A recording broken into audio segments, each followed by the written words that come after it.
Ai. Gente, é sério, a gente ri, mas Não, é olha, chorar. Na eu verdade, olho é pro de futuro e chorar eu só você vejo ver isso negridão, acontecendo. cara. O que me assusta, na verdade, é ver a igreja, uma igreja, e aí eu me coloco dentro dela, porque eu faço parte, né, obviamente, então Somos, né? a crítica é toda nossa também, Justamente. mas gostando ou não, nós somos a geração e a igreja da época que deixou essas coisas acontecerem. Uma igreja que não foi sal suficiente, nem luz suficiente, para impedir essas coisas. Ah, Dionei, mas isso já está profetizado. Sim, é profetizado, é verdade. Mas o fato de estar profetizado não significa, é aquilo que eu já citei outra vez, só vou falar bem rapidinho, que Deus está interferindo para que isso efetivamente aconteça. Porque senão o culpado de tudo que está acontecendo é Deus. Em última instância seria. Quando você diz que está profetizado e tem que ser assim, você acabou de dizer que Deus, na verdade, é o culpado por todo esse mal que vem sobre o mundo. Só que isso não veste em Deus, não veste no seu caráter. Né? Não é dessa forma. E outra, você, na verdade, está se isentando da sua culpa. Porque esse mal só está chegando nesse nível porque nós não fomos luz suficiente, não fomos sal suficiente. E lembra, uma das funções do sal é conservar. Né? Por exemplo, quando era na carne, conservar a carne. Se você tirar o sal, né, essa carne vai apodrecer. Apodrece. É o que está acontecendo com o mundo. O mundo está apodrecendo porque o sal perdeu o sabor em muitos lugares. Né? Só não entrou em putrefação plena porque ainda existe sal, né, resquícios aí, mas essa putrefação está aumentando, essa podridão está aumentando, porque justamente os cristãos estão sendo, botando a sua luz debaixo da mesa, né, como diz o texto, ou debaixo do velado ali, ou o sal não tem sabor nenhum. É o pessoal que não se posiciona para nada, que não se contrapõe ao mal. Na verdade, eles acabam se tornando cúmplice das obras das trevas. Algo que eu já citei muitas vezes aqui. Então, aquele versículo bíblico. É necessário que venham os escândalos. Ou seja, vai vir escândalos, mas ai daqueles por quem virão esses Quem eles escândalos. vieram. Então, essas profecias vão acontecer. Vão acontecer. Mas ai dessa geração que deixou isso acontecer. É nesse sentido, porque o culpado não é Deus. Deus simplesmente sabe que isso ia acontecer. Mas o culpado é a geração que, na verdade, cristã, e aí cristã, mundo, né? Globo, nação, porque senão é um movimento local, né? Regional, é um movimento global. A cristandade mundial simplesmente perdeu o seu sabor. É só ver os Não, discursos de várias pessoas, de vários grandes líderes aí, que só quer agradar. Ele só quer agradar, ele não quer confrontar, ele não quer nem mexer em política, porque mesmo se eu mexer em política, eu vou me tornar impuro. Não posso mexer em questões ideológicas e políticas. Eu vou só falar de Jesus. Ai, que bonitinho. Só falar de Jesus. Muito legal. Só que Jesus também confrontava. Jesus também falava da raposa, por exemplo, de Herodes. Né? Jesus falava de certas coisas. Então, lembra de Efésios 5:11. Cuidado para não ser cúmplice das obras das trevas. Porque, na verdade, muitos Uhum. estão sendo. E, Né? e Jesus ele confrontou, chamando a atenção para o fermento dos fariseus e também falou do fermento de Herodes. Né? Ele foi para o Uhum. caminho da política, assim, o fermento de Exato. Herodes é essa coisa de agradar o mundo. Né? Então É. ele falou de ambos Exatamente. os Ô, fermentos. Dionei, antes de você retomar, posso fazer um Claro, parentezinho aí, só para deve. dar um exemplo claro disso que você acabou de dizer sobre a omissão da igreja? Veja, quem foi um dos caras na história que você já citou hoje? Quem foi? Esse cara, ele não quis implantar uma nova ordem, Ele ele não falou quis que seria um implantar governo de um 1000 anos. reino, Né? um Ele falou reino que de seria 1000 anos, o terceiro Reich. Agora perceba uma coisa, por que ele conseguiu levar à morte 50 milhões de pessoas, inclusive 6 milhões de judeus? Por quê? Essa é uma pergunta que está na história. Sabe a grande resposta? Aquilo que o Dionei acabou de falar. A igreja foi omissa. A igreja que conhecia a verdade. E a outra igreja, eu não vou citar nomes, foi conivente. Uma foi omissa A outra foi conivente. Inclusive, um certo papa foi conivente com o movimento nazi. Então, é um Alguns exemplo. pastores alemães que se posicionaram contra, mas também foram presos. E omissão é uma conivência também, né? Omissão é ser omissão conivente. É conivente. É ser conivente, justamente. Tiago disse aqui que aquele que sabe que o bem que tem que fazer não faz, comete pecado. Sim, né? Como diz assim, maior pecado tem. Não é que não tem pecado, o maior pecado tem, lembra? Tem, o outro lá lavou as mãos. Ele lavou as mãos. Você veja, o maior pecado tinha outro, quer dizer, ele também tinha pecado. A pressão era tanta que o próprio Dietrich Bonhoeffer, ele foi, acho que foi enforcado, ou acho que foi enforcado, depois que a guerra já tinha parado. Perceba até onde o ódio. A guerra já tinha parado. Sim. O cara que, o carrasco dele, poderia ter suspendido a execução. Ele não precisaria ter morrido, porque a guerra já tinha terminado. Mas, enfim, só quis fazer esse parênteses para nós vermos como existem esses caras que são tipos de anticristo na história, que trouxeram grandes danos, mas que eles conseguiram certos intentos, porque houve justamente isso que o Dionei levantou com muita propriedade, a questão da inutilidade, me perdoem a expressão, a inutilidade da igreja nesses momentos. A falta de postura, a falta de posicionamento. Desculpa, Dionei, só quis ilustrar. Isso é bastante simbólico, porque ajuda a ilustrar bastante mesmo. É um fato. Eu gosto de deixar isso muito claro, porque as pessoas às vezes querem se isentar da responsabilidade. Jogando, inclusive, e fazendo pior, jogando a culpa em Deus ainda, como se Deus fosse o culpado por esse mal. Não, gente. A responsabilidade é toda nossa. Infelizmente. Né? E lembra que prestaremos contas. Essa é a parte que mais assusta, tá? Caso as pessoas não lembrem, prestaremos contas de tudo isso. Se isso não te assusta, deveria. Essa agenda, essas metas todas, me lembra muito o discurso. O discurso é como um cordeirinho. É o discurso do cordeiro, é o discurso bonito, que todo mundo gosta de ouvir, é o discurso do amor, da bondade. O problema é que na hora de implementar isso, né, aí não é mais um cordeiro, não, aí já é lobo. Porque daí vai começar a aparecer os problemas.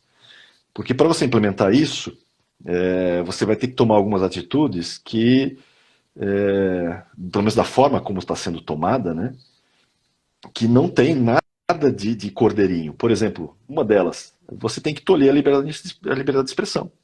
Você tem que tolher. Necessariamente isso, e não é à toa que a gente está vendo isso acontecer das mais variadas formas. Né? E com a conivência das Big Techs. As Big Techs fazem isso também. Né? Lembra do Twitter, quantas pessoas foram canceladas? Lembra quantos foram cancelados aí no Facebook, aqui no Instagram, e quando é cancelado, entra no modo, né, que eles chamam de shadow, né, você entra na sombra, eu várias vezes já entrei. Eu também. Nossa, quantas vezes.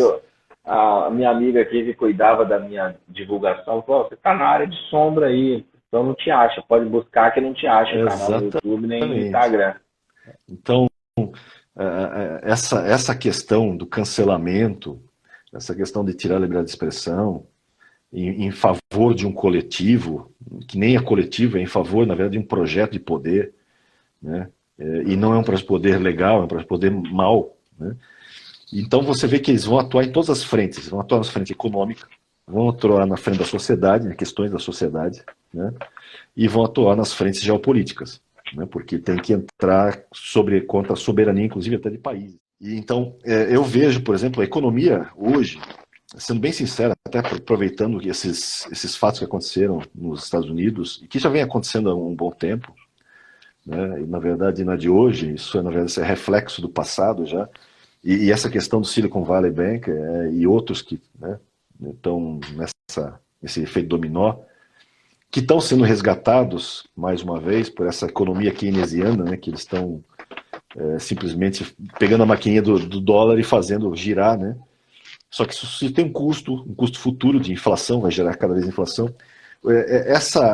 Esse monte de dinheiro que os bancos centrais estão jogando no mundo, isso não é de hoje, desde 2008, na verdade, isso só mostra uma coisa, que a economia atual, na verdade, não existe mais. mais. Ela respira por aparelhos. Essa é a grande verdade. A economia do mundo respira por aparelhos. Ela é completamente artificial, né? Só que tem um problema, né? Essa dose, digamos que era o remédio no começo, né? Esses kiwis que foram feitos, essas injeções de bilhões e bilhões no mercado, que serviu como cura, já está numa dosagem tão alta que está tornando veneno, na verdade, né? Porque esse veneno está gerando inflação, a inflação gera um aumento de juro, o aumento de juro nos Estados Unidos acabou levando a essa situação do banco, de certa forma, indiretamente, porque não tem como eles se manterem com juros tão altos assim. E isso é um efeito que vai atingir o mundo. E outra, um dólar forte causa o mesmo problema.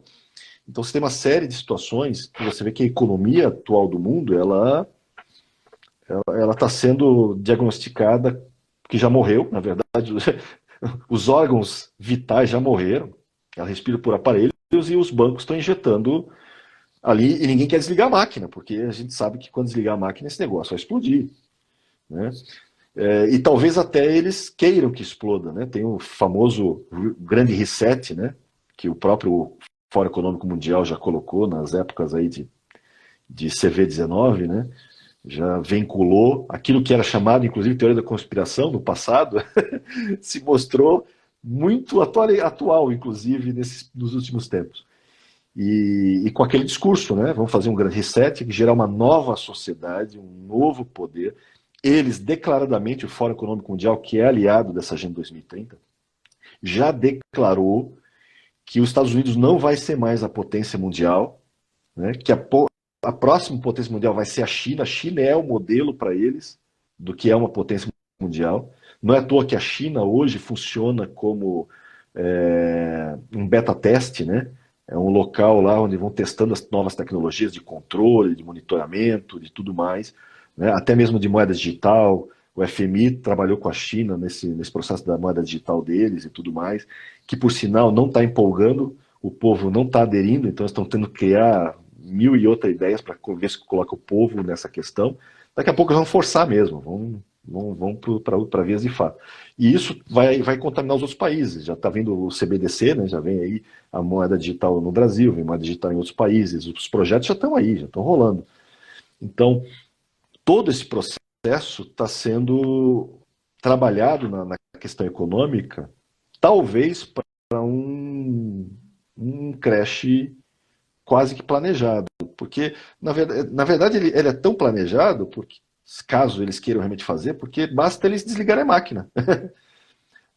Simplesmente se eles pararem de socorrer os bancos, como fizeram agora, é um efeito dominó. Esse negócio cai.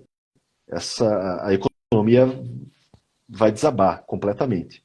Então eles têm a arma para fazer isso se eles quiserem, em algum momento oportuno que eles, né, por algum motivo queiram.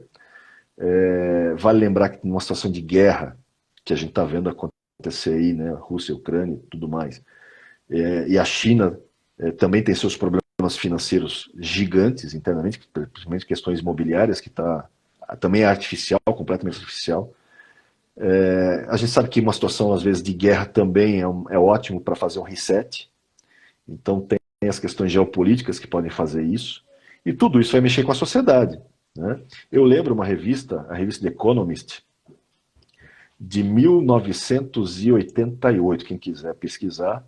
Eu acho que era de setembro de 1988. A capa tem uma fênix, né? E a chamada do título é Get Ready for a World Currency, né? E a capa tem a fênix, e na fênix ela tem um medalhão que é uma moeda. Essa moeda tá ali, são 10 fênix, o nome da moeda é Fênix, e o ano é 2018. Isso foi em 1988. O que dizia a reportagem, né? O que a The Economist coloca? Coloca o seguinte, que no futuro, pelo menos daqui a uns 30 anos, eles colocaram, o mundo só ia ter uma moeda, né? E é interessante que eles escolheram Fênix, porque lembra, Fênix renasce das cinzas. Então estou dizendo que seria uma crise de tal monta que as moedas mundiais iriam todas queimar, literalmente, né? E a economia ia entrar num desastre completo, que aí por força dessa questão da situação, iria se gerar, né, uma nova moeda. Essa moeda viria talvez do SDR, do FMI, né, um pacote de moedas, que já existe hoje, essa cesta de moedas, já é usado como referência em algumas coisas, para empréstimos e tudo mais. E a partir dela viria uma moeda única, né, para todos usarem. Claro que não aconteceu isso em 2018, né, mas a gente vê que existe um plano já, não é novo. Correndo paralelamente ali a Exatamente. acontecer. Inclusive, na própria revista, na reportagem dessa The Economist, eles vão dizer o seguinte, que precisaria de pelo menos duas ou três crises grandes para quebrar o problema político. O que eles diziam? Que para você conseguir montar uma moeda única mundial, você precisa resolver um problema, que é a resistência política dos países em geral. Porque é uma resistência muito grande, né? E aí tem a questão ainda do dólar americano, que é muito forte e tudo mais naquele tempo. Então você precisaria de uma situação tal, uma crise tamanha, que a coisa fique tão grave que não existe mais resistência política que possa fazer frente ou fazer barreira à instituição dessa moeda mundial. E isso é verdade hoje. A gente viu o que aconteceu no CV19 aí, nesses 2 anos, o que, por exemplo, isso quebrou com questões políticas e se instituiu coisas doidas, né? Coisas absurdas até.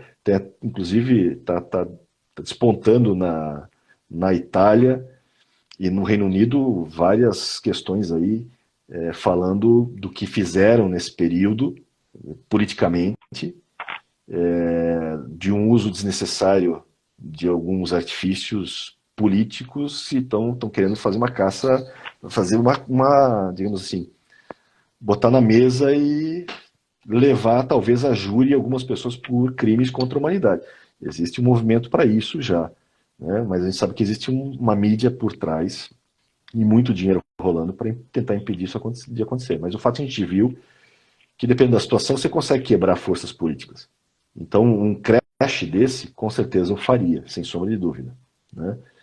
E nós temos hoje todos os elementos para gerar o ambiente para esse grande reset aí, né, que o Klaus Schwab, esse alemão que parece vilão de filme de James Bond, né, parece que ele quer instituir um novo Reich para ele. E você tem todo o mantimento, você tem uma possibilidade de uma guerra de maior monta, né, não só por parte da Ucrânia e Rússia, mas também até pela China com Taiwan. Você tem possibilidades aí para fazer isso. Você tem a própria possibilidade financeira, basta os bancos centrais desligarem os aparelhos, que o negócio acontece naturalmente, né? E tudo Coreia isso do Sul, vai... Coreia do Norte, Oriente Médio. Exatamente, que também tem se movido de vez em quando aí. E tudo isso vai mexer com essa sociedade, que a sociedade já está sendo, né, digamos, bombardeada e de uma forma assim terrível nas mídias sociais, filmes, séries. O bombardeamento é até, como é que eu posso dizer, é vergonhoso o que estão fazendo ultimamente. É vergonhoso o que a gente está vendo aí, né? Eu até ia comentar, tem uma situação, inclusive, por exemplo, a gente falou da pegada de carbono, na Holanda, por exemplo, tem fazendeiros que estão tendo suas terras fechadas, o seu ganha-pão, que é, né, ou a pecuária, ou o agro, está sendo simplesmente impedido de trabalhar. Já teve manifestações, já apareceu em vários jornais aí, os caras de tratores entrando nas cidades e tal. Já teve gente se suicidando por causa disso. E a Holanda não tira o pé, ela quer... Por quê? Porque faz parte da agenda. Quer diminuir em 30% ou mais a sua pegada de carbono. Então, para isso, entra na loucura. Vamos acabar então com fazendeiros e pessoal da pecuária. Mas peraí, vamos comer o quê então? Entendeu? Comprimido, pílula. Sabe? Não, inseto, né? Porque é o que eles querem colocar também, né? Para comer agora os insetos. Inseto não degenera, não polui. Então, a loucura é tamanha e os jovens estão sendo muito atacados contra isso. Muito atacados. Eu estava vendo uma pesquisa da Universidade de Oregon, tá? É uma universidade, a Northwestern University. Eles publicaram um artigo agora na revista Intelligence, né? E eles descobriram o seguinte, em testes feitos de 2006 a 2018. Normalmente, os estudos que são feitos desse tipo sempre mostravam o seguinte, que a próxima geração era mais inteligente, tinha um QI maior do que a geração anterior. Esse era o comportamento desde o século passado, quando essa pesquisa tem sido feita, você vai vendo isso acontecer, né? O problema é que essa é a primeira vez, nessa pesquisa agora, a primeira vez, em que o quociente de inteligência caiu. E não caiu somente, ele despencou em muitos lugares, principalmente entre os jovens. O declínio mais acentuado foi entre os jovens atuais. E a gente sabe por quê. Primeiro, pela educação. Esse método esquerdista de educar, né, que é adotado em vários lugares, inclusive essa pesquisa é americana, nos Estados Unidos mesmo. Então você vê um declínio de QI, pela primeira vez a geração posterior é menos inteligente que a anterior, né? E a gente vê isso pela falta de senso crítico das pessoas. As pessoas não têm mais senso crítico, muitas delas. E um exemplo claro disso foi agora, nesses últimos anos de CV19 aí, né? Esses anos aí, em favor de uma ciência, entre aspas, que não é ciência, as pessoas simplesmente desligaram o senso crítico e se deixaram ser alimentadas pelo medo, por uma série de fatores. E hoje está se descobrindo que, cientificamente, várias coisas não têm comprovação, né? E uma delas, que ficou evidente, inclusive no Brasil, é a própria máscara. Não havia comprovação, e não há comprovação, inclusive isso não é nem dado americano, porque isso foi primeiro em outros locais, né, outros países, mas o próprio CRM federal declarou, olha, não existe comprovação científica da eficácia das máscaras, de nenhuma delas, para o que aconteceu. Mas isso já tinha gente falando antes, só que não houve senso crítico, houve uma agenda, houve um movimento para tentar implementar uma série de fatores para levar uma série de controles e, de certa forma, também meio que preparar as pessoas para o que ainda vem por aí. Então você vê que não se discute mais, né? Você diz assim, não, isso aqui é a ciência. Mas espera aí, a ciência vive de você justamente... Deixa eu analisar esse fato e contrapor com outro fato, deixa eu ver. Porque mesmo a ciência, gente, ela tem problemas. Ela não é toda poderosa, né? É só lembrar que aquilo que eu já disse outras vezes, quando os cientistas olham para o universo, pegam seus telescópios e apontam para o universo, eles só conseguem identificar 5% do que eles veem. 95% do que se vê, eles não sabem o que é. Tanto que eles chamam de matéria escura e energia escura. Você considera um especialista alguém que sabe 5% do que vê? Sério? E a gente diz que a ciência é toda poderosa. Ela não sabe ainda nada. Ela não consegue nem saber o que está acontecendo nos céus. Melhoramos muito, claro, tecnologicamente, muito, mas muito longe daquilo que realmente importa, né? Então eu vejo... Mas sem falar uma coisa, né, Johnny? Na questão educacional, né, a maioria desses países aí suspenderam as pesquisas na área científica, pararam os investimentos, pararam Sim. de investir em jovens com capacidade de desenvolvimento. Esse é um problema sério, por isso essa decadência, esse coeficiente em queda. Eu também atribuo muito a isso. Vai aumentar, porque a tecnologia que nós desenvolvemos, principalmente pelos jovens, está se tornando muito mais uma droga, no sentido de gerar dopamina, na verdade, e outros, né, relacionados, porque eles usam muito mais para jogos, vídeos, do que efetivamente algo útil. E mesmo quando é útil, ainda tem um problema. Por exemplo, agora nós temos o advento da inteligência artificial, que está ganhando cada vez mais força. O problema é que também falta senso crítico do que a própria inteligência artificial responde para você. Por exemplo, eu usei o ChatGPT algumas vezes. E eu peguei vários erros do ChatGPT. Só que para você pegar os erros, você tem que ter senso crítico, você tem que ter uma certa bagagem para olhar e dizer, não, peraí, isso aqui está errado. Essa informação está errada. Só que você olha a propaganda vende a inteligência artificial como superior a qualquer um de nós aqui. E que sempre acerta. Vai chegar uma hora que essa propaganda vai chegar na mente dos jovens, que eles vão consultar e não vão ter senso crítico para olhar se a resposta que eles estão recebendo, na verdade, é uma manipulação de informação, mas vão assumir aquilo como verdade, mas na verdade estão manipulando, porque existe viés dentro do ChatGPT, né? E a gente tem vários exemplos disso, né? Fizeram várias, é só pegar. Perguntaram sobre Jesus, por exemplo, o ChatGPT desconversou, disse que não entra em religião, mas quando se pergunta de Buda, ele fala, quando se pergunta de outro, ele fala, mas Jesus não, né? Então, é a mesma coisa com algumas questões políticas também. Ele sempre tem um viés alinhado com essa esquerda, que é o caso da ONU e do Fórum Econômico Mundial. Então, eu vejo uma geração, e bíblica, tá? A pessoa da igreja também falta senso crítico para ver o que o pastor está pregando.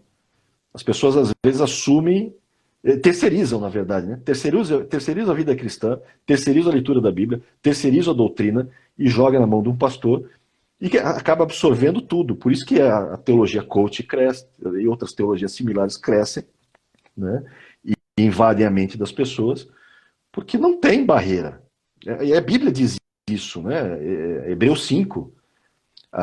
Só o maduro, né? Pela experiência da palavra e pela vivência dela, sabe distinguir entre bem e mal.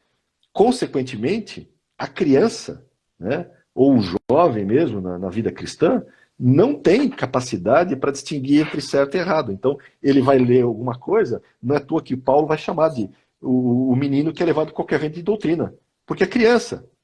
Então, qualquer vento de doutrina leva, porque ele não tem senso crítico para analisar, né? E eu vejo hoje, e isso está sendo um dano terrível, eu vejo muita gente dizendo, não, essa geração próxima que está vindo é melhor que a anterior. Millennials. O problema é que eles estão acreditando que isso é verdade. E as pesquisas dizem que não, né? Eles estão acreditando que é verdade. E o problema é quando você diz isso, você criou uma barreira da próxima com a anterior, porque a próxima geração, se ela acreditar nisso, ela não ouve mais a antiga. E aí perde toda a experiência que a antiga tem para passar para eles. Aí eu lembro de Isaac Newton, por exemplo, hoje, né, a gente só cresce porque a gente pôde subir nos ombros dos gigantes do passado, para ver mais longe. Agora, se você diz que os gigantes do passado, na verdade, não sabiam de nada e você é que sabe de tudo, então para que eu olhar os passados? Eu sei tudo, não preciso olhar mais nada. Então você se torna arrogante, soberbo, e na verdade vai ser menino, porque não teve a oportunidade de amadurecer, de fazer a transição com a geração anterior e amadurecer. Então tem que ter muito cuidado, porque o começar bem, eu sempre digo, começar bem, muitos começaram bem, até Saul começou bem. Só que na vida cristã o que importa é terminar bem. E Saul terminou muito mal, né? O terminar bem é fundamental. Então uma geração nova pode até começar bem, mas ela só vai mostrar que ela entendeu e cresceu e é melhor que a anterior da forma como ela termina. E isso ainda não aconteceu, porque eles estão nesse processo. Então eu vejo uma falta muito grande nessas questões, que envolve igreja, sociedade, economia, geopolítica, está tudo mexido. A agenda da ONU está detonando os homens por causa justamente dessa questão. O que eles fazem? Né? É que nem, por exemplo, o pessoal que quer crescer pisando nos outros. É só ver, tem várias pessoas, pastores, tudo mais, né, que fazem isso também. E fora, né, do mundo da igreja também acontece isso. Pessoas que quando querem crescer, para crescer, ele diminui o outro. Exatamente. Porque falta nele a grandeza para poder subir, né? Então, como ele não tem essa grandeza, então ele diminui o outro, bota defeito no outro, fala mal do outro, etc. É aquele ataque ad hominem, né, que a gente diz. Diminui o outro. E eu vejo isso acontecendo. E eu vejo essa mesma artimanha sendo feita para gerar a tal da igualdade de gênero. Ou seja, em vez de levar pelo mérito e trazer a igualdade no seu sentido meritório, não. Eu vou detonar os homens, por exemplo, vou detonar essa classe, vou botar eles lá embaixo, né? Porque daí a gente consegue subir mais rapidamente. Gente, é absurdo o que está sendo feito.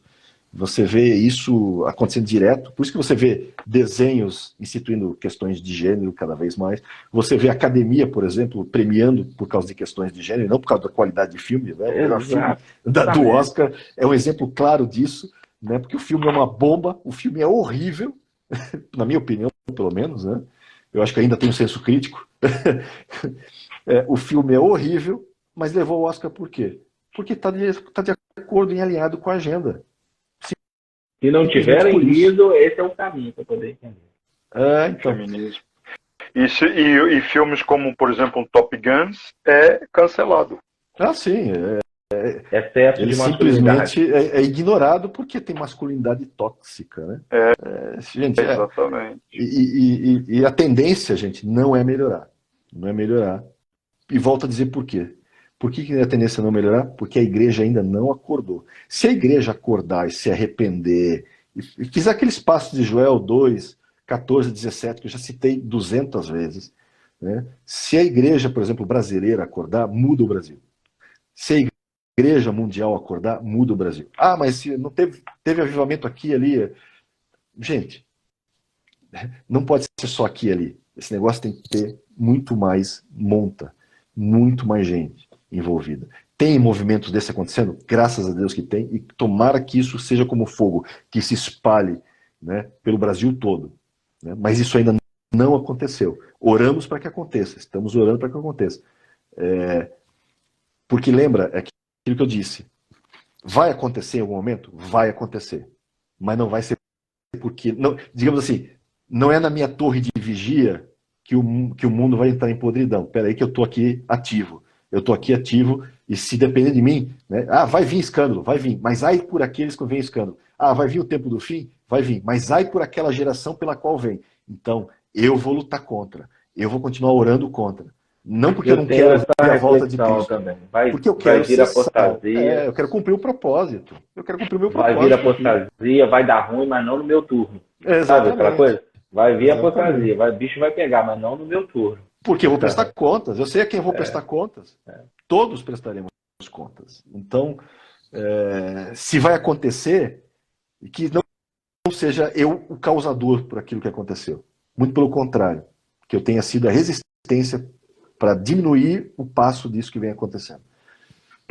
Tem mais coisas para falar, mas... enquadrados em Ezequiel 33. Exatamente.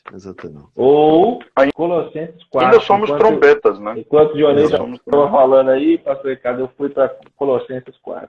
Perseverai em oração, velando nela com ação de graça. Orando também juntamente por nós, para que Deus nos abra a porta da palavra, a fim de falarmos do mistério de Cristo, pelo qual estou também preso, para que o manifeste como me convém falar. Andai com sabedoria para com os que estão de fora, remindo o tempo. A vossa palavra seja sempre agradável, temperada com sal, para que saibais como convém responder a cada um. E eu pensei principalmente no versículo 6 aqui, desse temperada com sal, como convém falar a cada um, quando o Dionei fala que a igreja brasileira acordar. Porque esse é a grande questão. As pessoas estão distantes. Quando o Dionei chama sempre atenção pelo fato de que pastores que não leram a Bíblia toda, não conhecem a Deus de maneira a se relacionar, o conhecimento das Escrituras, quando ele é um conhecimento devocional. Não é um conhecimento do que o texto diz, de qual é o princípio que está revelado ali. Sempre me aplica logo aí e vaza. Tipo assim, me libera, pastor, né?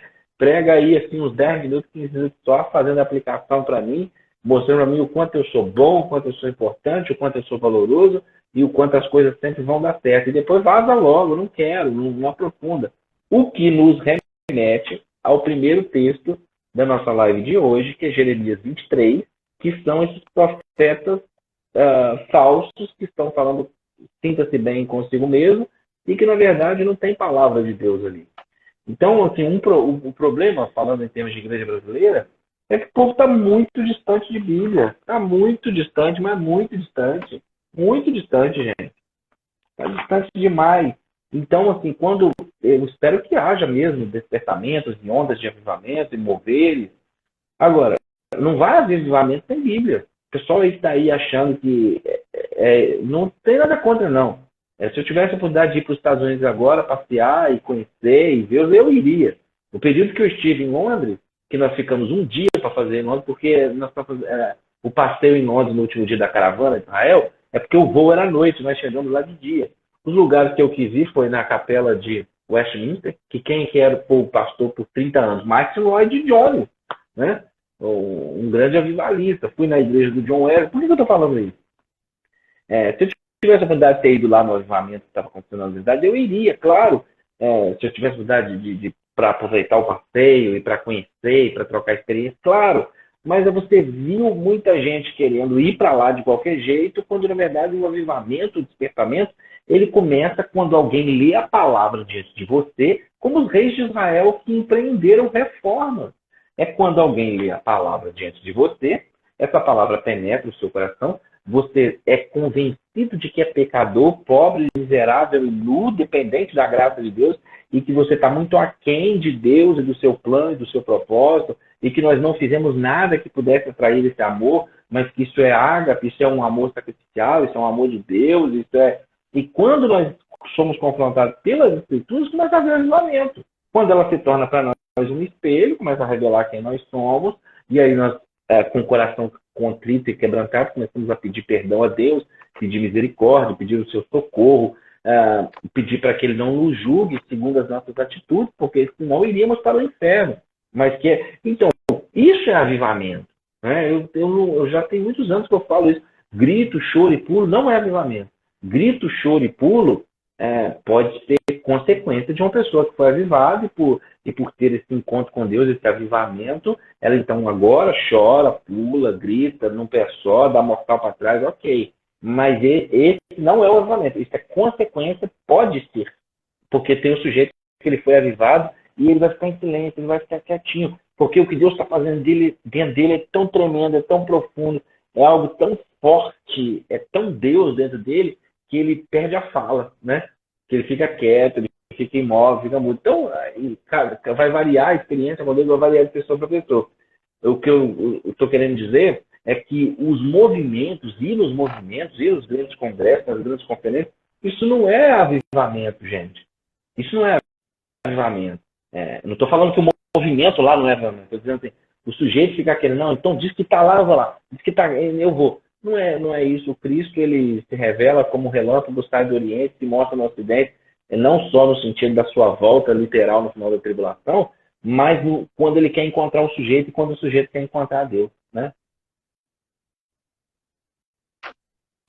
Acho que eu tenho mais coisa para falar, mas deixa o Ricardo falar. Eu tinha prometido que eu ia trazer de repente não vai ser nem necessário discutir, porque os pontos são bastante claros, mas eu não queria que a gente fechasse hoje o nosso tempo, já que nós estamos falando da Agenda 2030, vamos falar também daquilo que está estabelecido de 2021 a 2030, fazendo um resumo que o rabino Amon Yitzhak traz para nós. A gente viu os objetivos e eu queria mostrar para os nossos queridos que estão nos ouvindo, e eu acho que isso é muito interessante, porque isso já está estabelecido como regras para essa NOM.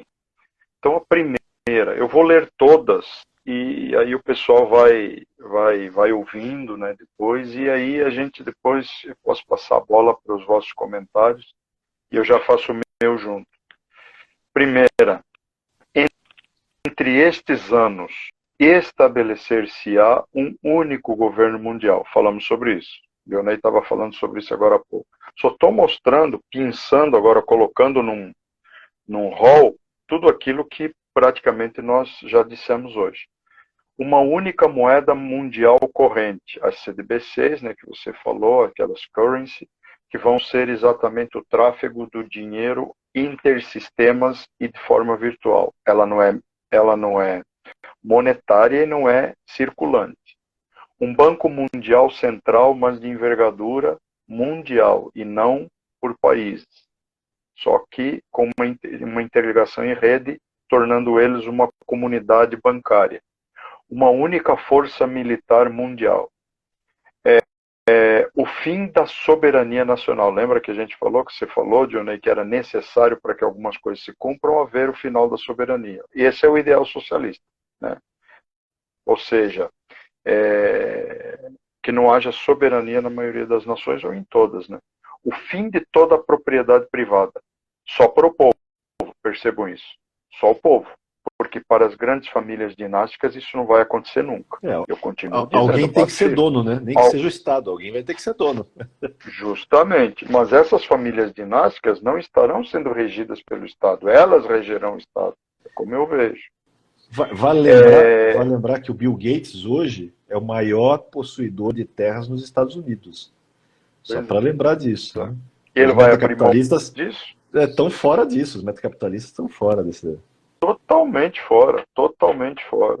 As grandes famílias, as 12 famílias que criaram o sistema bancário, os grandes nomes, Rock alguma coisa, Roth alguma coisa, esses caras estão, eles não estão no olho, mas eles estão no topo da pirâmide, no primeiro degrau. E claro que tem toda uma hoste, né, sobrenatural regendo esse sistema dinástico. Fim da unidade familiar, ok? Inclusive eles mesmos, a não ser a preservação da dinastia, o fim da instituição da família.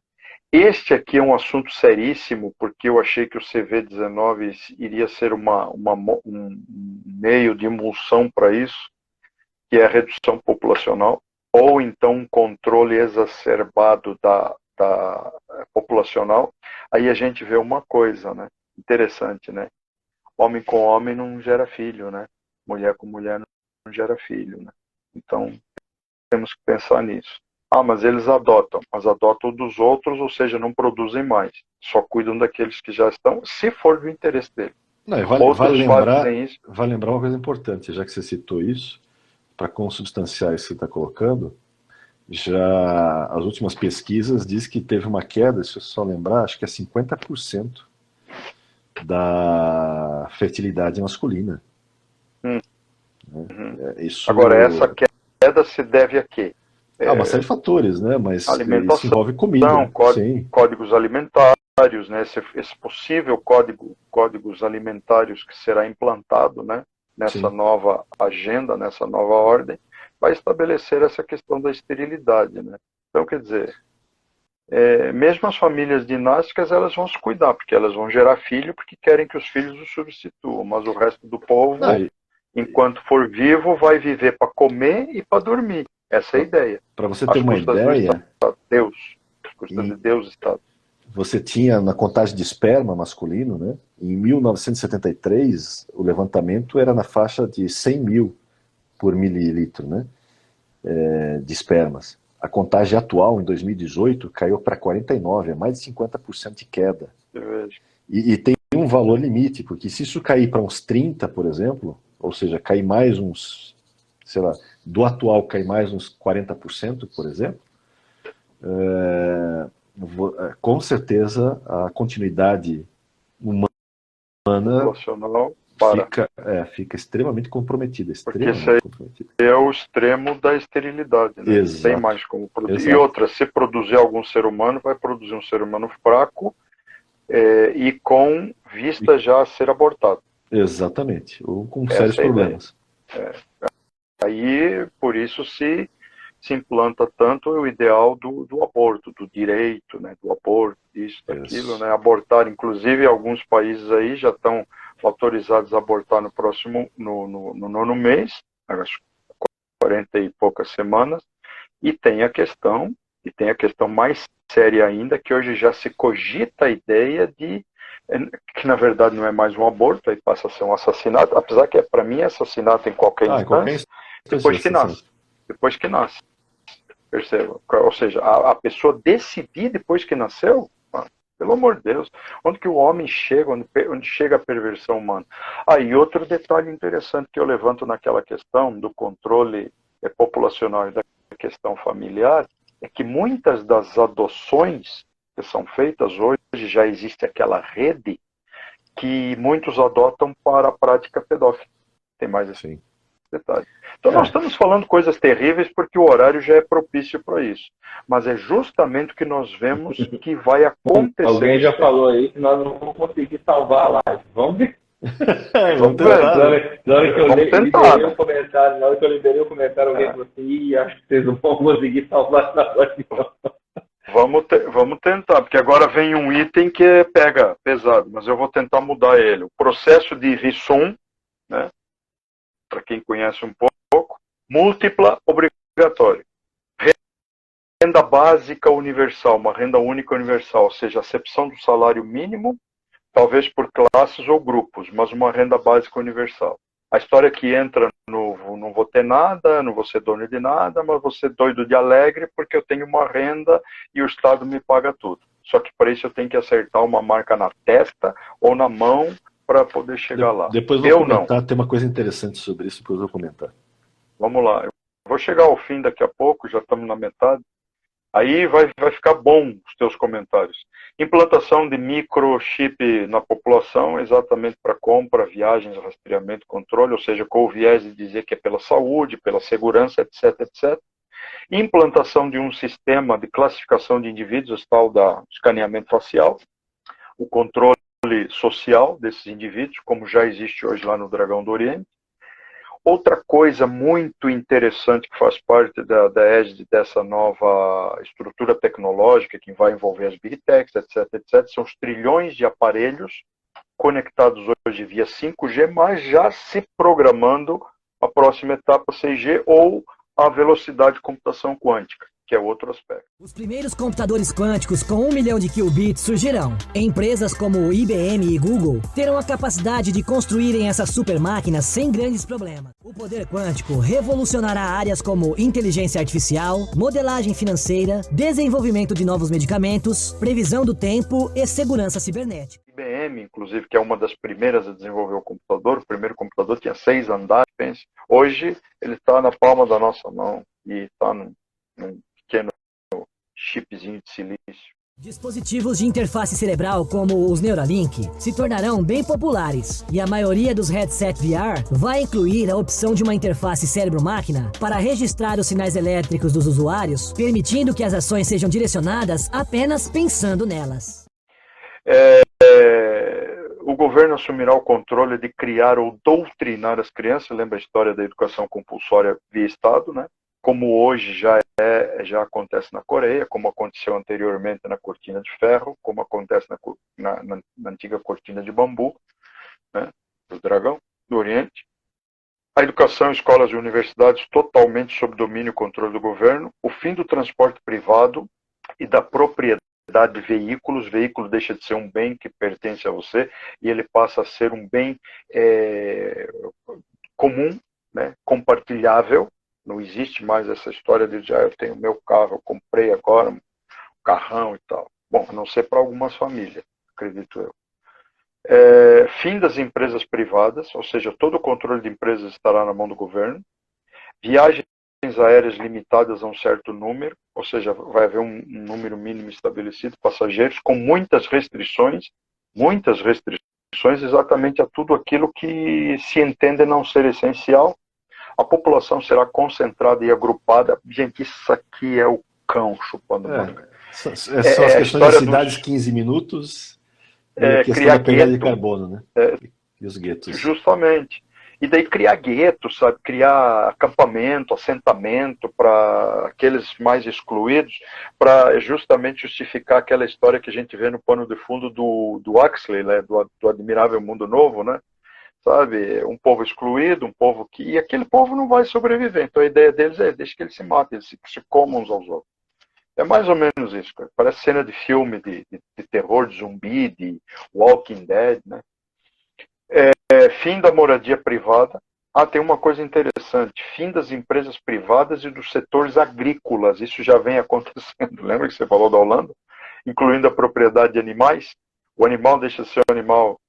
hoje é um bem senciente, né? Antes era semovente, agora é senciente, mas você deixa de ser proprietário desses animais, ou seja, pecuárias, fazendas privadas, pastagem, criação de gado, deixa de existir. Fim da moradia privada, você não é mais dono de casa, a tua moradia tem que ser compartilhada. Restrições de uso de terras e de necessidades básicas do ser humano. Proibição de tratamentos, remédios naturais. Lembra que eu falei dessa história que tem que está evoluindo para impedir que as pessoas tenham tratamento natural, que ela não possa ser o seu próprio tratamento. Então, uma população drogada. Pensem comigo. A palavra de Deus fala da feitiçaria, né?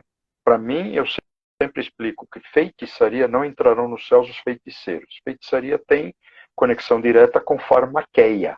Ora, farmaqueia tem a ver com drogas, com poções, com emulsões, com, enfim, aquelas coisas que os alquimistas faziam e que normalmente os praticantes de certas práticas, por isso chamados de feiticeiros, né, bruxos, têm com poções, poção do amor, poção para ganhar marido, poção para ganhar mulher, poção para não sei o quê, para tirar o chefe, enfim, tem um monte de poção. E a humanidade drogada, a humanidade manipulada mentalmente, ela é muito mais fácil de ser dominada, de ser controlada, justamente pela farmaqueia, lá de Apocalipse 9. E o próprio texto diz, porque todas as nações, eu estou trazendo um texto à tona, porque todas as nações foram enganadas pelas tuas feitiçarias. Ora, enganadas como? Não existe só o engano mental, tem que existir alguma droga que sugestione eles, que os leve a esse nível, a esse patamar. E o texto diz que os sábios, o texto de Daniel diz que os sábios entenderão, né? Mas de fora ficarão quem? Os cães, Atos 21 diz isso, os feiticeiros e os que se prostituem, os homicidas, os idólatras e qualquer um que ama e comete a mentira. Bom, por fim, o último ponto desse resumo, proibição. Proibição de quê? Do uso de qualquer tipo de combustível fóssil. A ideia é essa, que é, segundo ele, extremamente poluente. O rabino que termina, até agora, aqueles que entendem, até agora, que o povo sentirá saudade do regime de Faraó.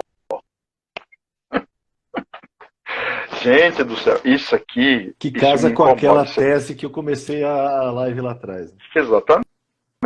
Justamente isso. Então, com isso, gente, eu estabeleci um resumão para os nossos queridos irmãos entenderem como que essa como que esse FEM vão se construir e vão construir esse sistema que já está sendo desenhado e que precisa ser consolidado até 2030. Deixa eu aproveitar essa última dos combustíveis fósseis, por exemplo, para mostrar a hipocrisia desse plano. Lembra que a gente comentou que são pautas positivas, né, das quais ninguém, inclusive, iria contra, porque acho que quem não quer acabar com poluição e tudo mais, e afins. Sim. Só que, na verdade, eles pegam essas pautas e estão usando como arma para um projeto de poder, na verdade. Né? Eles não têm o objetivo deles de realizar isso não é real. Na verdade, isso é factual. O projeto é outro. O projeto é um projeto de poder diferenciado. E eu vou mostrar a hipocrisia disso. Exemplo. Tem um estudo, um levantamento, e isso eles sabem, tá? Esses números eles sabem, eles conhecem, e só não divulgam para a massa, porque a hipocrisia ficaria tão escancarada que é contra o que eles colocam. Por exemplo, para você substituir os combustíveis fósseis, que é uma das pautas dessa agenda, inclusive, e transformar tudo no que eles colocam, né, como energia renovável, ou baterias e afins, né? Então, se eu fosse construir baterias, a gente sabe, os materiais para uma bateria, você precisa de lítio, precisa de cobre, níquel, né? Talvez precise de alguns metais raros, como germânio e tudo mais. Muito bem. A gente sabe quanto a gente consome de energia, né? Não é uma conta difícil de fazer, é só você somar o consumo de energia de cada país, né, anual, digamos assim, vamos ver, né, o volume de energia global, e bota aí os carros, bota aí as usinas, bota tudo junto no pacote. E vamos ver o custo disso para transformar tudo isso em baterias elétricas e tudo mais. O fato é que, por exemplo, para eu conseguir fazer isso hoje, nos dados de hoje, vou usar o lítio, por exemplo. Né? Vou começar com o cobre, só o cobre primeiro. Eu precisaria de pelo menos uns 4 bilhões e meio de toneladas de cobre. Se eu quisesse hoje mudar do combustível fóssil para energia elétrica, digamos assim, desse tipo, né, energia renovável e tudo mais, eu precisaria ter 4 bilhões e meio de toneladas de cobre minerados anualmente. Quanto que a gente consegue minerar anualmente no mundo de cobre hoje? 24 milhões de toneladas. Sabe o que quer dizer? Quer dizer que levaria 189 anos para eu conseguir ter cobre suficiente para esse projeto. Agora eu vou pegar o lítio, por exemplo, que lítio tem bastante, né? Bateria de lítio, tá, só pegar teu celular e tá cheio aí, bateria de lítio. Lítio, eu precisaria de quase 1 bilhão de toneladas de lítio. Quanto que eu consigo produzir de lítio por ano? Você produz 95 mil toneladas por ano. Sabe o que quer dizer? Quer dizer que eu precisaria de quase 10 mil anos de mineração para conseguir lítio suficiente para esse projeto funcionar. Gente, isso não acontece nunca. Quer ver um outro exemplo? O último, só para dar mais um. Tem vários, tá? Esse é mais um. Por exemplo, precisaria de germânio, que é um metal raro. Germânio. Precisaria de pelo menos uns 4 milhões de toneladas de germânio. Quanto que eu consigo minerar hoje, com nossa tecnologia, com tudo que a gente tem hoje? Né? Eu consigo minerar 143 toneladas. Eu preciso de 4 milhões. Eu consigo só 143. Quer dizer, eu precisaria de 30 mil anos, praticamente, de mineração para conseguir germânio suficiente para que esse projeto de substituir combustíveis fósseis funcionasse. Ou seja, eu preciso de 30 mil anos, eu preciso de 10 mil anos, eu preciso de 200 anos. Gente, isso é hipocrisia pura. Porque isso é uma conta simples. É uma conta simples para você fazer. Não precisa de muito, não. É uma conta simples para você ver que esse projeto ele é irrealizável. É uma utopia. É irrealizável. Não tem como realizar, não na tecnologia atual. É para botar um horizonte utópico na cabeça das pessoas e fazer elas perseguir aquilo sem... Exatamente. Por isso eles têm que finalizar os veículos como propriedade, para reduzir. E voltamos ao quê? Porque as pessoas não têm senso crítico. Como você não tem senso crítico para analisar a viabilidade do projeto, ninguém, né, essas contas não são colocadas na pauta, ninguém vê que, na verdade, isso não é realizável. Isso é um projeto só de poder. Porque eles sabem que não vão realizar isso. Eles sabem disso. Está na cara. E mesmo que eles tentassem, com a tecnologia que nós temos hoje, isso não tem como acontecer nem no próximo século, na atual conjuntura. Né? Esse é um exemplo clássico disso, que mostra, na verdade, que essas pautas deles são só armas. Armas e hipocrisia pura para poder chegar a um fim. E tem uma mente por detrás, por exemplo, né, que é um dos filósofos, que é a mente por trás principalmente do Fórum Econômico Mundial, mas de toda essa questão também dessa Agenda 2030, que é um judeu, inclusive. Né? O nome dele é Yuval Noah Harari. Já ouviram falar dele, não? Yuval Noah Harari. Ele deu várias palestras. Ele é muito famoso. Esse cara, para você ter uma ideia, ele é um gênio. No sentido, talvez até ruim da palavra. Ele aprendeu a ler sozinho, aos 3 anos. Né? Acho que aos 12 anos ele já estava numa escola para superdotados. Ele tem 47 anos hoje, mora com o seu marido, né? O marido dele é o agente dele, então é completamente dentro dessa agenda, desse estereótipo, né? E ele é muito solicitado, já ganhou vários prêmios, inclusive. E ele trabalha na Universidade de Jerusalém, né? E ateu, ainda por cima, né? Ele é uma das mentes filosóficas por detrás desses planos aí, você não vai ter nada e será feliz, etc. E ele colocou os planos de como resolver isso e como seriam as coisas. Por exemplo, tem um livro, eu recomendo para quem quiser comprar, chama-se Homo Deus, é o livro dele, Homo Deus. Deve estar uns 50 pila no livro dele, tá? Homo Deus. Nesse livro, ele comenta algumas coisas, e algumas delas são interessantes até, para se pensar. Né? A primeira coisa que ele faz, porque ele é ateu, ele trata humanos como computadores, só computadores biológicos. Ou seja, o ser humano, na verdade, ele toma decisões baseadas num algoritmo humano. Assim como os computadores fazem suas decisões baseadas em algoritmos de programação. Então, o ser humano nada mais é do que uma máquina. Muito estilo de Dawkins também, né? Dawkins também fala muito sobre isso, tratando o ser humano como se fosse uma máquina biológica, e nada mais do que isso. Então você diminui o que o ser humano é, né? O que é muito esperado de um ateu. Mas ele fala uma coisa interessante, que ele começa a colocar, que é um problema realmente social que vai acontecer, porque ele fala o seguinte: 99% das habilidades e qualidades humanas são redundantes para desempenho nos trabalhos modernos. E aí tem um levantamento que foi feito em 2013, que está no livro dele, tá?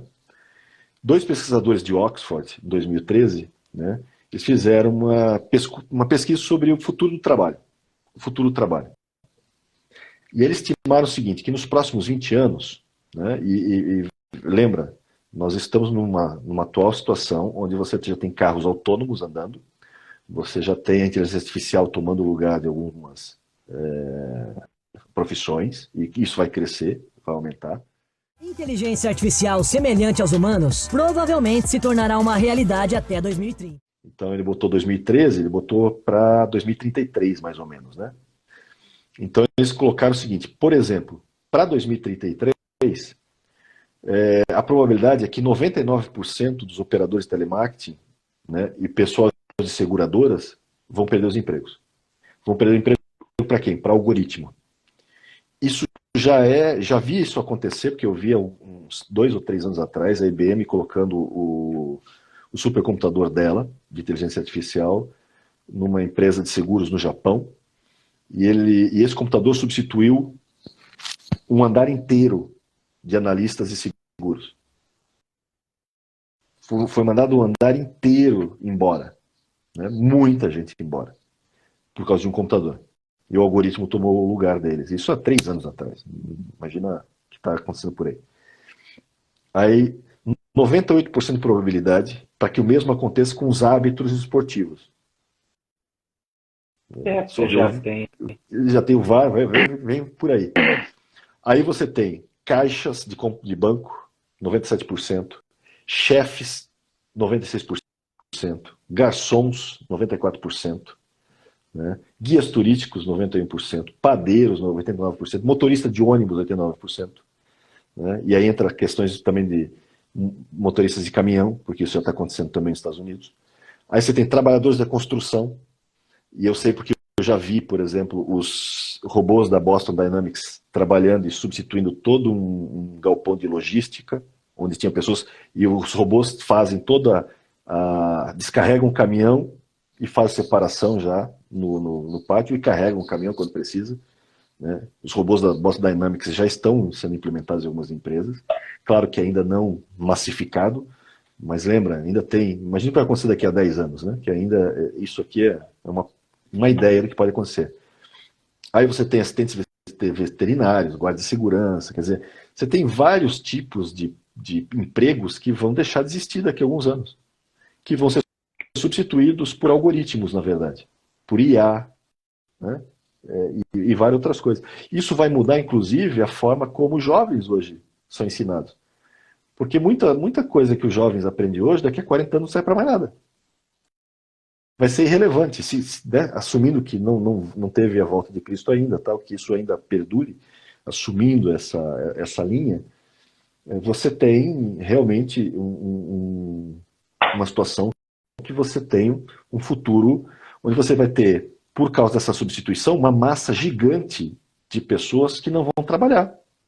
Que, inclusive, é o título do livro dele, um dos capítulos do livro dele, é o seguinte, ele diz assim, a ascensão da classe inútil.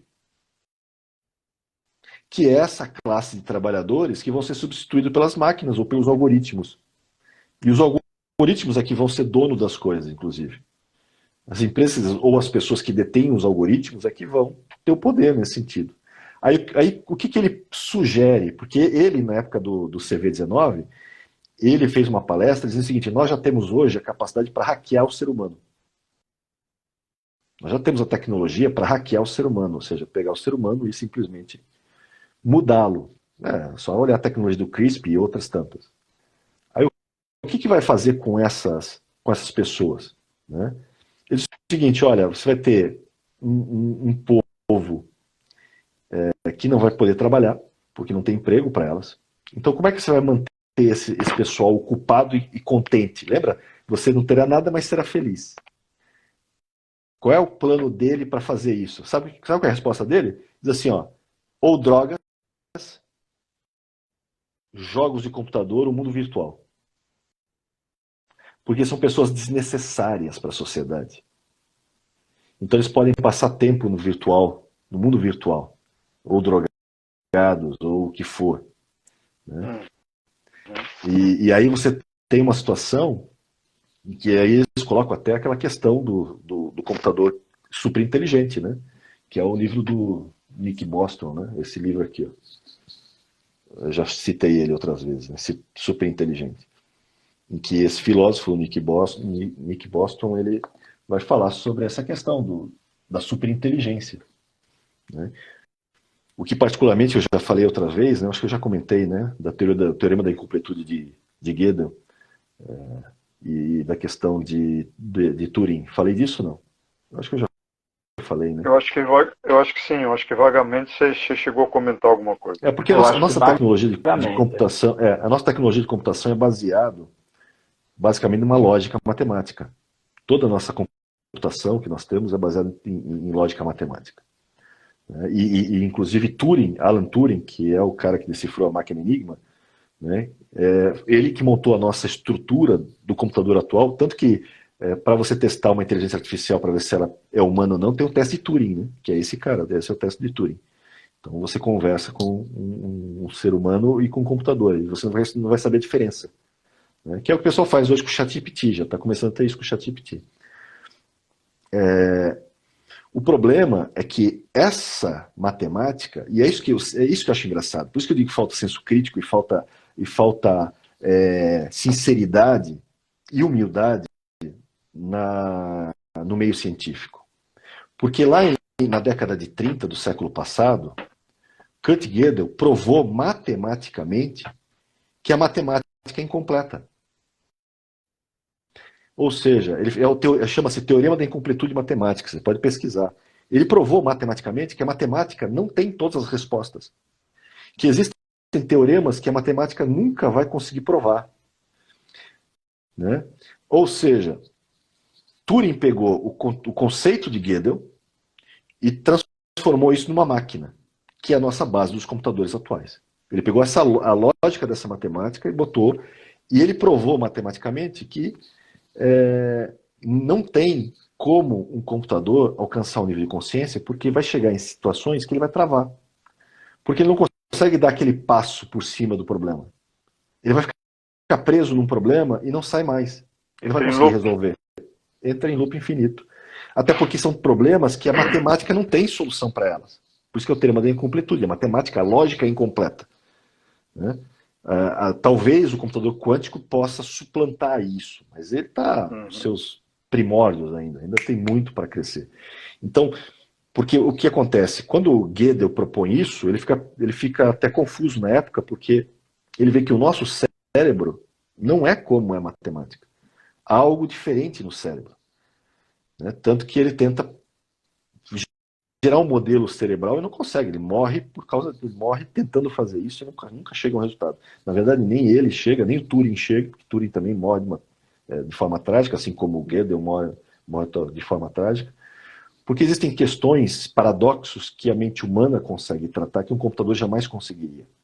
Então, a nossa tecnologia não tem como, hoje, criar, por mais que eles digam, não, vocês vão transferir os neurônios para o computador, que estão prometendo isso, né? Só que tem um problema, a nossa tecnologia, a nossa lógica, que foi baseada nos computadores, não consegue suplantar isso, não consegue suplantar o teorema da incompletude. Não há como ele adquirir consciência. Ele pode ser muito inteligente, só que é uma inteligência falsa, uma inteligência programada, é um algoritmo que tem a aparência de inteligência, que é o caso do ChatGPT, tanto que ele tem viés, né? Ele tem viés de esquerda. Mas não é porque ele tem viés de esquerda porque ele pensa como esquerda. Não, é porque os criadores dele... A lógica dele foi programada. Exatamente, foi programada para aprender com coisas de esquerda. Ele vai seguir aquilo lá. E tem a situação de que o ser humano, a mente humana, está associada a sentimentos, emoções, vontades, que isso você não consegue produzir pela lógica matemática. Eu comentei sobre isso quando a gente falou da imagem, né? A imagem da besta. Lembra que a gente falou justamente no hebraico sobre aquela questão do Terafim, lembra? Eu falei sobre isso, né? Que fala da imagem da besta, que aí a gente trouxe à baila aquilo lá do passado, os terafins da Bíblia do passado, e eu comentei sobre isso. Então, você pode ter algo com aparência de inteligência, mas não uma inteligência tecnológica. Talvez com um sopro, com um espírito dentro de algo que aparenta ter essa inteligência, mas não é. A inteligência não vem do algoritmo, a inteligência vem de outro lugar. Então, esse é o. Mas veja que a mente dessas pessoas, o que eles querem fazer? Eles querem pegar as pessoas e drogá-las.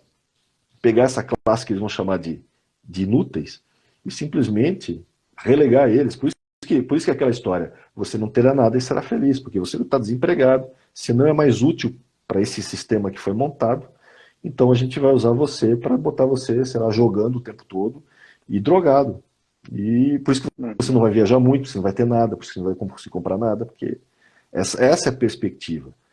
E isso é altamente, vamos ser sinceros, isso é altamente desanimador, porque você está simplesmente tratando o ser humano como um objeto descartável.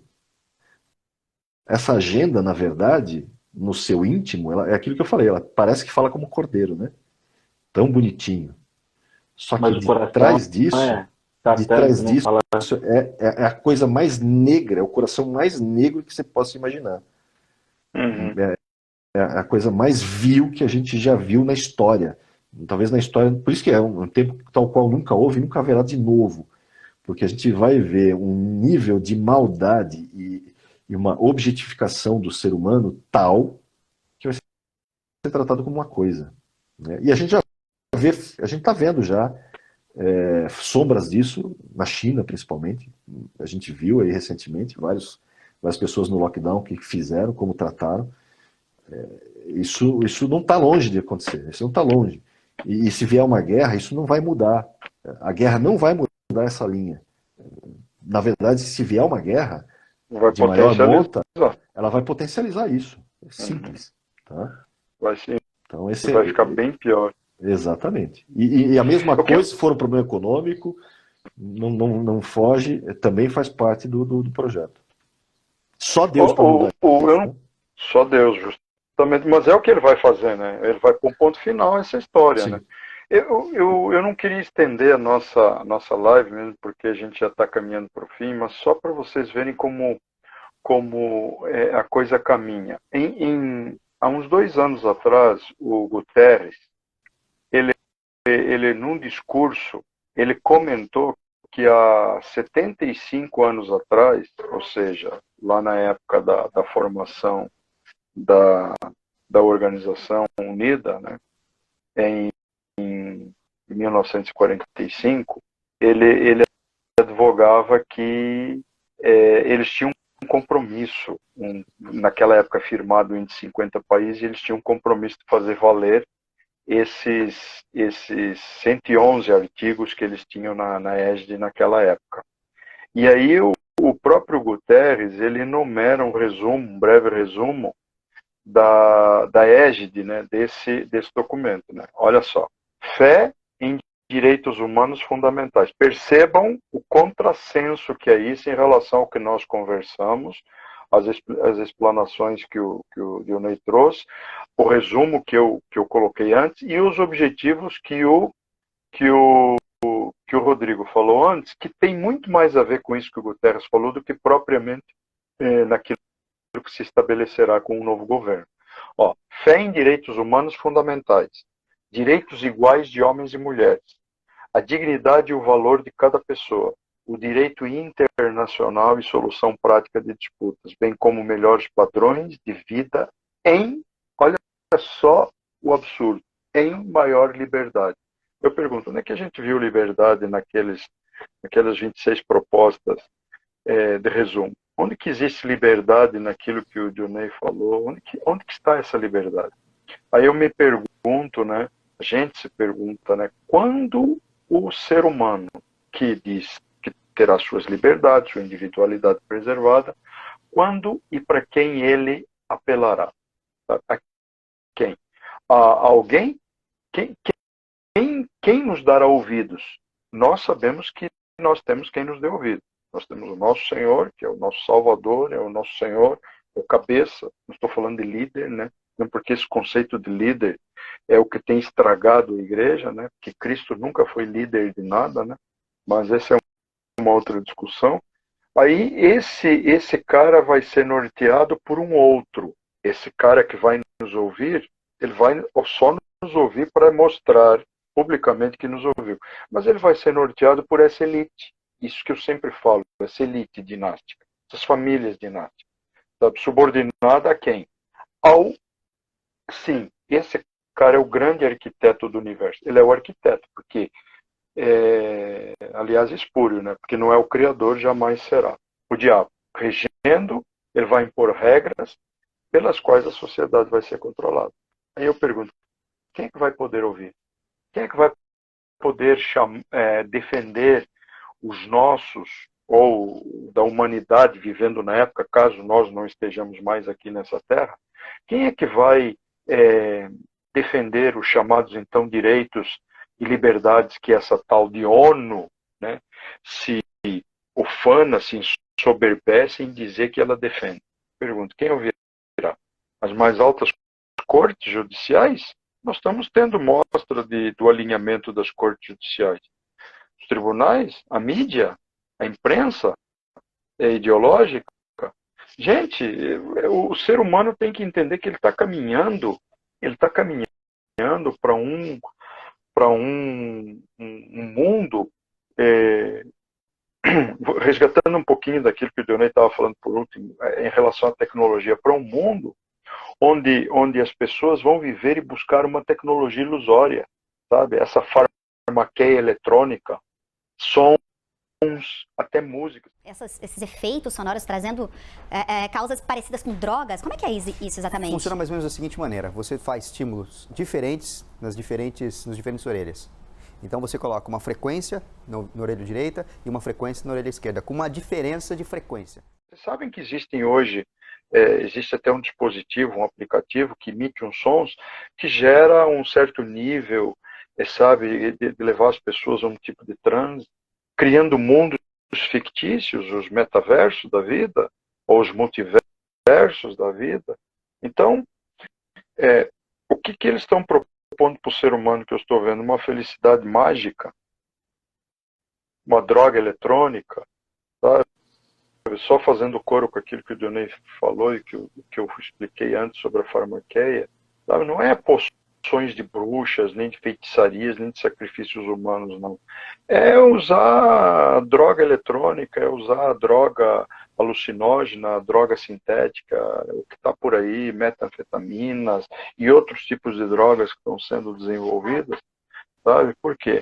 Porque o ser humano precisa ter uma capacidade de perceber o impercebível, perceber, enxergar coisas onde elas não existem, onde elas não estão, para que ele possa ser facilmente controlado, facilmente manipulado. Eu vejo o futuro da humanidade nessa ótica, sabe? Eu concordo com o Dionei. É um tempo negro, é uma agenda que tem, sabe, essa agenda é a cortina que está por trás da cortina. Ela chegar ao ponto de que a ira de Deus vai ser derramada, porque, né, essa transformação toda pelo qual a sociedade vai passar vai levar para uma área nebulosa, realmente, para uma beirada de abismo. Pastores, não é à toa, amigos, não é à toa que Amós fala, né, que é o dia de trevas, né, não de luz. Dia de trevas. Amós 5. Dia de trevas. Para que quereis vós o dia do Senhor? Ele é dia de trevas, né? Dia de escuridão, não de luz. 2 horas e 53 minutos. Eu já encerrei. Eu também acabei de encerrar, gente. O assunto foi pesado. Vamos falar a verdade, né? Esse assunto eu fiquei difícil. Eu também. Há muita oposição maligna, ainda mais quando a gente divulga o banner, né? A divulgação começou ontem. Começa toda uma resistência espiritual, toda uma oposição maligna. Por isso eu orei daquela maneira no início. Começa toda uma oposição para que a gente não consiga fazer. Porque é a palavra de Jesus. Conhecereis a verdade libertará. Então, quando a verdade acessa a mente do sujeito, tem uma frase atribuída ao Einstein, que é uma mente que se abre para uma nova ideia jamais volta ao seu tamanho original. É isso. Né? Uma mente, quando ela se expande, quando ela abre para uma ideia, não volta, não tem como. Então, quando a verdade acessa o sujeito, ele não tem paz mais, enquanto ele não age de acordo com a verdade. Isso é muito poderoso, isso é muito potente, é muito forte. Quando o sujeito ouve a verdade, se ele estiver ouvindo, se ele estiver atento, se ele ouve, igual ele está ouvindo hoje, ele não consegue mais ser o mesmo. Enquanto ele não muda as suas ações, ele não tem paz. E aí ele pode, claro, escolher rejeitar a verdade definitivamente e tentar viver uma vida se enganando, como se ele jamais tivesse ouvido aquilo. Aí é uma resistência ao Espírito Santo, uma resistência a Deus, uma resistência a Jesus. É a pior ilusão que existe, né? A autoilusão. Uhum. Dito isso, quero agradecer aos dois, agradecer a nossa audiência de hoje. Sempre um prazer. E o tema foi muito bom. É um tema assim, realmente que eu gosto, ainda mais da maneira que nós tratamos ele, com seriedade, com paralelos bíblicos. Eu creio que vai ser outra grande live que o pessoal vai servir muito aí, principalmente ela depois de salvo. Muito obrigado a todos os irmãos que passaram por aqui e os que estão conosco até agora. Graças a Deus pela vida de vocês. Muito obrigado, pastor Dionísio. Muito obrigado, pastor Ricardo. É verdade. Eu concordo, sim, que os nossos irmãos vão cansando e o assunto hoje foi pesado. Mas assistam por partes, gente. Eu recomendo. Assistam por pedaços, sabe? Porque é pesado mesmo, sabe? Eu senti o peso. Eu não sei vocês, mas a gente está tratando um assunto extremamente sério, né? Extremamente sério. Mas vamos orar. Vamos aliviar essa carga. em nome de Jesus, Pai. Oh, maravilhoso Deus. Nós te louvamos, Senhor. Queremos te agradecer por esse tempo, Pai. Um tempo maravilhoso, precioso, Pai. Um tempo de alerta. Um período em que pudemos, Pai, ver algumas situações que são terríveis, Pai, mas que sirvam de alerta, Pai, para que o teu povo, Pai, a tua igreja, aqueles que nos ouvirão, Pai, possam ser nutridos. Sentimos, Pai, o peso, sentimos, Pai, nesta noite, a responsabilidade que pesa sobre os nossos ombros, Pai. Mas era necessário falarmos sobre isso para que a tua igreja seja alertada, Pai, para que não caia nas teias do engano, para que não caia nas teias da maldição e da negridão que está por trás de tudo aquilo que se traveste de bonito, de interessante, de bom, de desejável até que a humanidade anseia. É claro, Pai, todos nós queremos o meio ambiente, é a tua obra, é a tua criação, é a tua natureza. Queremos que a tua natureza seja linda, bela, útil para o ser humano. É claro que desejamos a paz, é claro que desejamos que o ser humano seja valorizado como o Senhor valorizou o ser humano. O Senhor não faz acepção de pessoas, o Senhor não escolhe entre rico e pobre, entre escravo e livre, entre homem e mulher, Pai. O Senhor não escolhe, Pai, entre negros e brancos. O Senhor ama todos de uma forma incondicional e igual. Infelizmente, o ser humano rejeita esse amor. É isso que nós estamos vendo acontecer. É isso que nós sentimos, Pai, que nos próximos anos que vem aí pela frente para a humanidade, Pai, grandes mudanças e transformações, Pai, ocorrerão. Mas, ó Deus, fortalece a tua igreja, fortalece as nossas vidas, que possamos seguir firmes, ó Pai, constantes na força e no poder e na graça do teu Espírito Santo, Deus, mantendo a nossa posição, Pai, mantendo o esclarecimento, Pai, ensinando pessoas, como a gente já disse outras vezes, a chegar ao céu. Em nome santo de Jesus oramos, Pai, e nós te agradecemos, Pai. Amém e amém, Jesus. Amém. Amém. Glória a Deus.